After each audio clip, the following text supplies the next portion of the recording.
ABSA, going the extra mile to get you financed. The ABSA Off-Road Championship preview continues on Supersport, and in the Nissan camp there are some interim plans. Team manager Glenn Hall. 2007, we got a really interesting lineup and some exciting new things happening on the cars. If we look at the crews first, we've got Hannes and Francois in last year's car, and we're going to call this an interim car for 2007, where we've got only 50% or thereabouts upgrades on his vehicle. We're keeping Hannes's assault on the championship a conservative one to begin with, and we're letting the other three cars really run all the new stuff. I think this is a safer option. Hannes knows what he's doing, and we need him to be there definitely at the end. So from the second race, he'll have a new upgrade. In the second car, we've got Duncan and Ralph still. Now this is their original car, but it's been totally rebuilt with all the latest suspension and engine modifications done with a new engine management system, and we're expecting great things. Then to back up these two cars, we've got a new entry into the 2007 calendar, a new driver. Ivar Tollefsen from Norway will be running all 8 rounds of the championship in a brand new car, which he will later take from the South African Championship through to Dakar. It's a brand new spec FIA car, identical to the ones that we used on the race in the Dakar last year. And accompanying Ivar will be Mark Corbett in the Century Properties deal, and he'll have a new co-driver with Rudy, and their car is identical in specification to Duncan, Ivar, and of course Mark makes the third car. So we're expecting great things from Mark. He's really showed good pace last year, and his intention is well to go on to the Dakar for 2008. For the first time in 6 years, however, the Japanese giant had to let go of the manufacturer's trophy and pass it to Toyota. It left a sour taste in their mouths, and the Midrand-based outfit have increased their band of privateers extensively. For the manufacturer's championship, of course, we didn't like losing it last year, and we've had a directive from above. We want it back. So in order to do that, we've really extended ourselves, and we can only win the manufacturer's championship with a great support from our privateer teams, and this is what we've got lined up for this year. Accompanying the 4 SD cars, super production cars, we've got Henry Zamatum, which will be using a Class D car that was formerly one Class D with Alfie Cox. We've got a brand new vehicle with Johan Gerber and Kutsia Lavatskachny driving.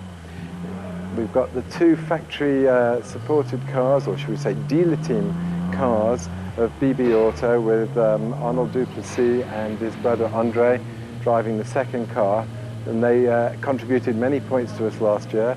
And then in Class E we've got Thomas Rundle, and his car showed great promise last year with good turn of speed, and he's up against some pretty stiff competition, so we'll be holding high hopes for Thomas.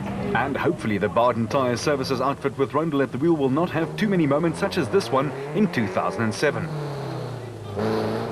But he and his co-driver Brian Roberts will be trying to put together consistency rather than just all-out speed, as this has been proven to be the one thing that wins races in the off-road circuit. Consistency coupled with sheer doggedness, of course.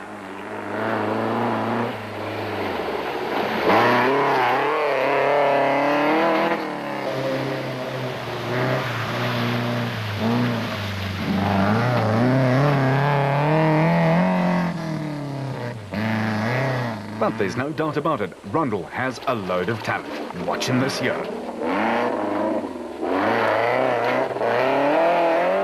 Naim Musaji is another very talented driver, but 2006 is a year that he will want to forget in a hurry. We had 4 races. We hopefully over all our teething problems and driving in the car. So we're looking forward to a new season, and we put the foot down a bit and get it going now. The TTR Racing Jimco did keep up nicely, but was beset by technical problems at the most inopportune moments, which hurt.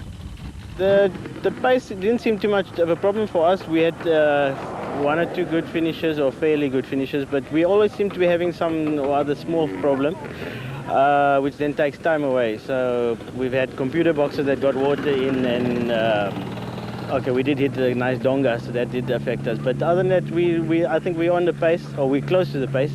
And just a little bit of practice, we'll get there. Mosaji is a driver with loads of natural talent, and he and his co-driver Rehan Bodhania have very solid relationships going in the car. They were admittedly dogged by some bad luck, but then there is always the factor of nursing a car around the course at the same time. It's a fine art, and perhaps 2007 is the year that the young Mosaji gets these two factors right.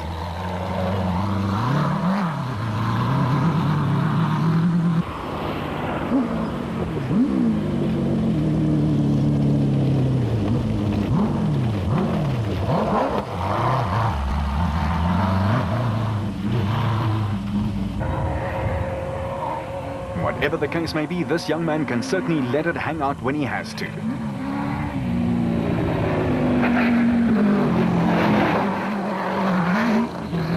The Plastotech race car with the experienced veteran multiple champion Richard Schilling and his navigator Chris Davies had an impressive 2006 and narrowly finished second in Class S.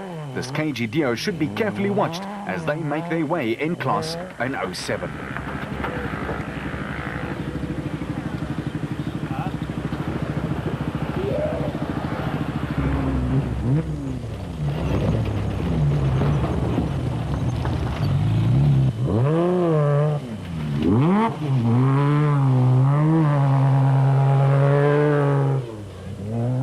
The new Nasher Mobile entry featuring Michael Whitehouse and Dean Langton will also be a strong combination.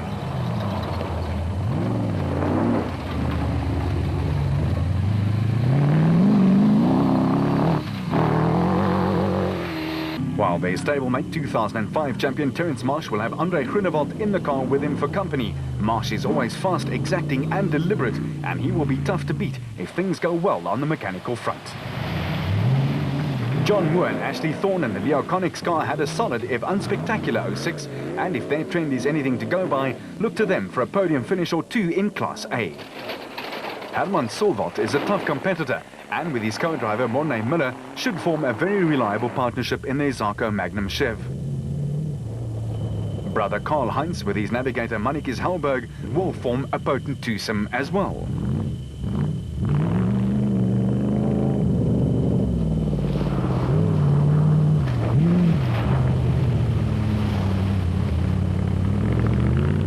And let's face it, that Chevy is a joy to listen to. The big Rapsa bat of Nodus Alberts and Colin Hunter had a big win in 2006. While Clint Gibson in the absolute bat with his co Mike Brown also had a 06 that is something to build on, and 2007 is the year to follow up on.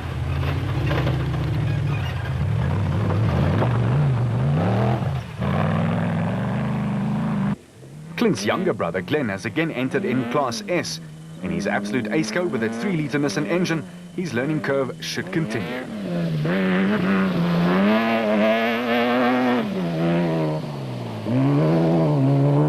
The father and son combination of Rob and Gareth Walk in the Super Pave Bat have a real working relationship. They share the driving and thus the navigating responsibilities equally, and it seems to work for them.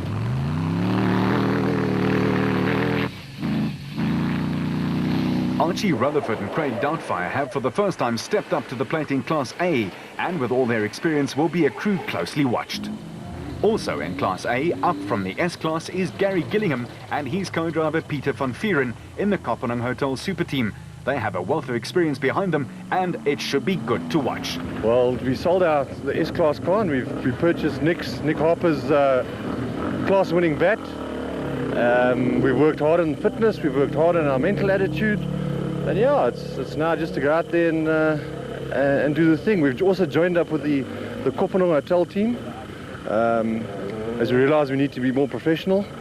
So Joe Lima gave us the opportunity to join him, and yeah, that's what's going to happen. He's going to prep the car and use his vehicle to take our vehicle to the races, and hopefully we can improve our performances in the A-Class. That's you. We've already told you about the GPS-based satellite tracking device which every car in all the categories will have installed come the first race in Darling on March the 16th. Well, this is what the little box of tricks is all about. Motorrad Insurance Administrators have concluded a sponsorship deal with the Off-Road Commission, thus bringing the sport right into line with modern-day, up-to-the-minute technology and safety features, online with systems used in international rallying and cross-country events overseas like the Dakar Rally. With the help of this nifty little device, organisers will now be able to sit at Race HQ with an exact idea of where competitors are, while the racers will have the peace of mind of knowing that when something goes horribly wrong, that help is at hand with the press of a button. Funny thing, Motorride's payoff line is peace of mind motoring. But then our entry. Huh? You want that on all the time? No, just. Yes, when yes, you want to all- charge it, yes, Yeah, it's so on. just leave it. It's important to select the good stage to authorize to charge the data, and like this, you will see that in. And once all the installation has been done, it will be a joy for the drivers, as well as for those folks who want to follow exactly what's happening with their chargers, as well as those guys and girls that they support out there on the off-road circuit. Back to our preview of the first race of the year though, and in the Keymax Property Bat, the father and son combination of Jan and Hendrik Kraai impressed all and sundry with a great debut season last year, and should they pick up where they left off, they will be a force to be reckoned with in Class B. In the Adenko stable, the Besaidnots will be good to watch. Bez will be in car with Johan de Bruin as his navigator in Class B, while Johan and Etienne Besaidnout will be in the second Adenko car, also sporting a 2-litre Nissan engine. Rudy and Pierre van Graan had a solid partnership in the Techno Chair Zarco last year, but Rudy still has to announce a co-driver for the new season. Still in Class B, Mark de Chalane will be in car with a new co-driver Alistair Stubbs in his new Viper AM/PM Toyota 2-litre. While the always lurking pair of John Thompson and Clint McNamara from Swaziland are a crew who can upset the apple cart in Class B. National Class S champion Nick Goslan and Richard Carolyn pair up in Class S, and all told it should be off-road of the highest quality. Vehicle and asset finance from Absa.